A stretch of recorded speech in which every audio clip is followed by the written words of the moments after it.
بسم اللہ الرحمن الرحیم۔ مولوی نور الحسن کی مرتب کردہ لغت کا مقدمہ پیش خدمت ہے۔ اردو، وہ اردو جو کسی وقت لشکری زبان تھی، اسی کو اب یہ فخر حاصل ہوا کہ ایک مستقل زبان ہو گئی۔ ہر جگہ اس کا سکہ بیٹھ گیا اور یہ مان لیا گیا کہ ہندوستان کی عام زبان اردو ہی ہے۔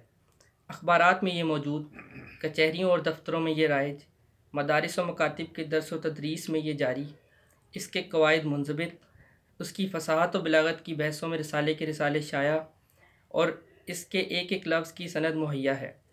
یہ بات کہ بچپن میں کس کی گودوں میں پلی، ہوش کہاں سنبھالے، شباب کہاں آیا، آراستہ پیراستہ کن ہاتھوں سے ہوئی اور ترقی کی بلندیوں پر اس کو کن لوگوں نے پہنچایا، اس کا فیصلہ کچھ مشکل نہیں ہے۔ پیدا ہوئی دہلی میں، پلی دہلی میں، پھیلی ہندوستان کے مختلف حصوں میں اور سنواری گئی لکھنؤ میں۔ یہی سبب ہے کہ اردو کی قلم رو پہلی پر دہلی اور لکھنؤ کے ادیبوں کا قبضہ تسلیم کر لیا گیا، اور انہی دونوں ٹکسالی شہروں کے فصحاء نے جو سکے چلائے وہ تمام ہندوستان میں چل گئے اور اردو زبان دہلی اور لکھنؤ ہی کی سند مان لی گئی۔ انہیں دونوں مقاموں کے فصحاء نے جن الفاظ اور محاورات کو مستند کہہ دیا وہی مستند سمجھ لیے گئے، اور جن کو متروک یا غیر فصیح قرار دے دیا وہ ٹکسال باہر ہو گئے۔ روزمرہ کے محاورات بول چال میں آ گئے، جن کا پتہ ان کی شاعری اور نثر کی تحریروں سے صاف چل رہا ہے۔ اب مشکل یہ پڑ گئی کہ ہر ایک کے پاس نہ ایسا کوئی ذریعہ جس سے زبان اردو کی تحقیق ہو سکے، نہ ایسی کوئی دستاویز جو اختلاف کی صورت میں دعوے کے غلط یا صحیح ہونے کا فیصلہ کر سکے۔ زبان اردو کا وسیع باغ رنگ برنگ پھول سے بھرا پورا ایسا مہک رہا ہے کہ شاید ہندوستان کا کوئی دماغ ایسا نہ ہو جس میں اس کی خوشبو کی لپٹیں نہ پہنچی ہوں۔ لیکن پھول اس کثرت سے اور ایسی مختلف شکل و شباہت کے ہیں کہ آج یہ تمیز کرنا دشوار ہے کہ کس پھول کا پودا کہاں سے لایا گیا، جڑ کہاں سے پھوٹی اور اختلاف آب و ہوا نے رنگت پر کیا اثر کیا۔ ہر ایک پھول میں کئی طرح کے خوشبو موجود ہے جس کا امتیاز آسان نہیں۔ کہیں کہیں ایسا بھی ہے کہ ذرا سا بھی تغیر و تبدل نہیں ہوا، اور کبھی تھوڑی بہت تبدیلی کے بعد لفظ نے اردو کو غالب اختیار کر لیا۔ قدر کرنے والے اردو کے پھولوں کی بھینی بھینی خوشبو سے ایسے مست ہیں کہ اس امر کی تحقیقات کی بہت کم نوبت آتی ہے کہ یہ پھول کسی پہاڑ سے آیا یا جنگل سے یا کسی شہر کے خانہ باغ سے، اور اپنی سرزمین میں اس نے کیا رنگ بدلا۔ اس تحقیقات کے مجموعے یا مخزن کو لغت کے نام سے تعبیر کرتے ہیں۔ میری نشو و نما حضرت والد ماجد مولوی محمد حسن کے سایہ عاطفت میں ہوئی، جن کا مذاق ہمیشہ علمی رہا۔ ان کا مشغلہ شعر و سخن تھا، ان کی توجہ تمام عمر زبان کی طرف ہی رہی۔ فصاحت و بلاغت میں انہوں نے وہ کمال دکھلایا کہ آج ان کو یہ شرف حاصل ہے کہ اہل علم ان کے کلام کو مستند مانتے ہیں، ان کو خاص طرز کا موجد جانتے ہیں اور ان کی زبان کو کوثر و تسنیم کی دھوئی زبان کہتے ہیں۔ مجھ کو بچپن سے باوجود عربی کی تکمیل اور BA LLB کی ڈگریاں حاصل کرنے کی کوشش کے شعر و سخن سے لطف رہا۔ میں ہمیشہ سے زبان اردو کا دل دادا ہوں اور مدت سے اس ضرورت کو محسوس کر رہا ہوں کہ اردو زبان کو کوئی مکمل مستند لغت تیار ہو جائے جس سے اہل ملک کو فائدہ پہنچے۔ امیر اللغات کی ترتیب کی خبر سننے پر جس قدر خوشی میرے دل کو ہوئی اتنی قلم سے ادا نہیں ہو سکتی، اور وہ جب شائع ہو کر آئی میں نے مطالعہ کیا تو میری مٹی ہوئی امیدیں ابھریں۔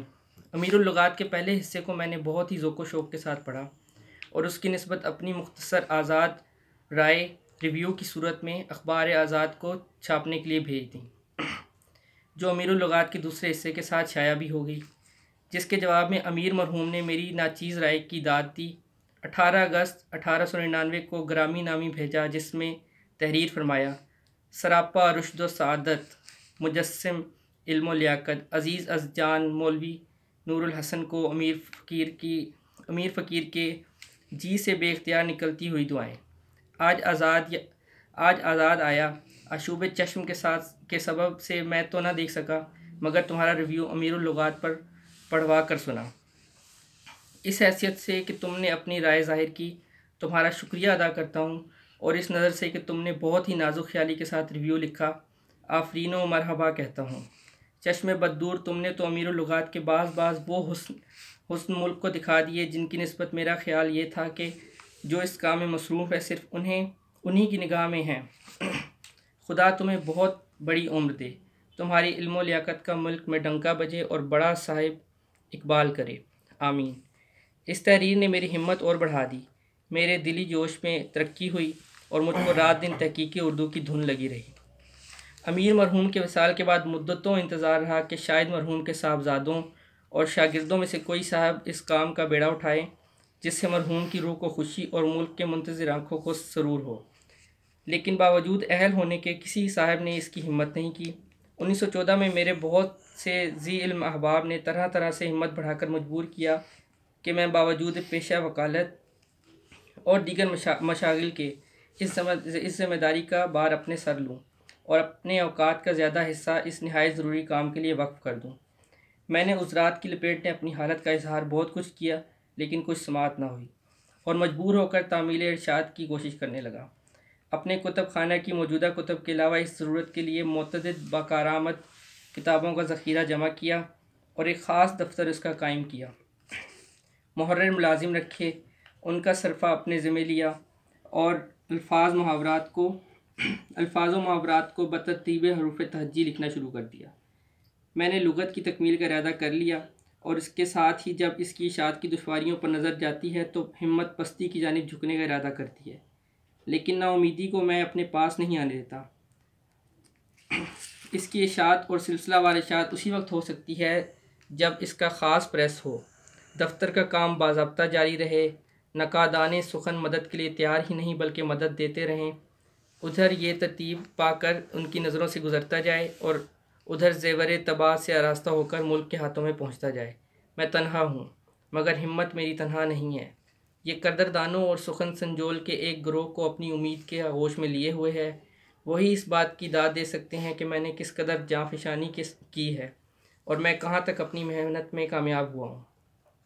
باوصف اپنی کوششوں کے میں اس کے لیے تیار ہوں کہ ارباب فہم کی سچی رائے لینے اور ان کی رائوں کے ذریعے سے تغیر و تبدل کرنے کے بعد اس کا ضمیمہ شائع کروں تاکہ یہ تالیف اردو کا مستند لغت ہو۔